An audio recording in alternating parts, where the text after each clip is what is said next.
ادفع باللتی ہی احسن سیئہ نحن اعلم بما یصفون، یعنی برائی کو سراسر بھلائی والی بات کے ساتھ دور کرو۔ ان آیات میں اللہ تعالیٰ اپنے نبی صلی اللہ علیہ وآلہ وسلم کو اس بات کی تلقین کر رہے ہیں کہ اے نبی صلی اللہ علیہ وآلہ وسلم،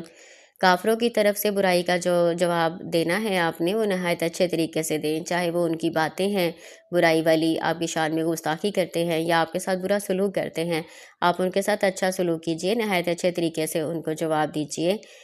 اس آیت مبارکہ میں برائی کو ختم کرنے کا نہایت اچھا طریقہ بیان کیا گیا ہے۔ برائی کا بدلہ اگر ہم برائی سے دیں تو پھر تو برائی ختم نہیں ہوگی۔ اگر ہم برائی کا بدلہ لیں، یعنی جتنی کسی نے آپ کے ساتھ برائی کی ہے آپ اتنی برائی کریں، تو اللہ نے اس کی اجازت دی ہے۔ لیکن اگر آپ نے برائی کو ختم کرنا ہے نا، تو آپ برا سلوک یا بری بات کرنے والے کو آپ معاف کر دیں،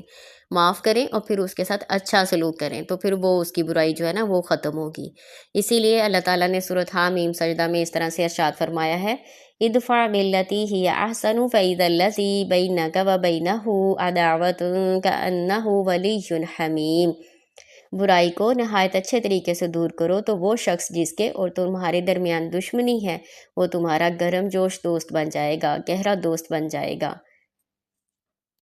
حضرت عائشہ رضی اللہ تعالیٰ عنہ بیان کرتی ہیں کہ اللہ کی قسم رسول اللہ صلی اللہ علیہ وآلہ وسلم نے اپنے ساتھ کی گئی کسی زیادتی میں اپنی ذات کا انتقام کبھی نہیں لیا، مگر اس صورت میں انتقام لیتے تھے کہ اللہ تعالیٰ کی حرمتوں کو پامال کیا جاتا تھا تو اللہ کی خاطر انتقام لیتے تھے ان سے۔ صحیح بخاری کتاب الحدود۔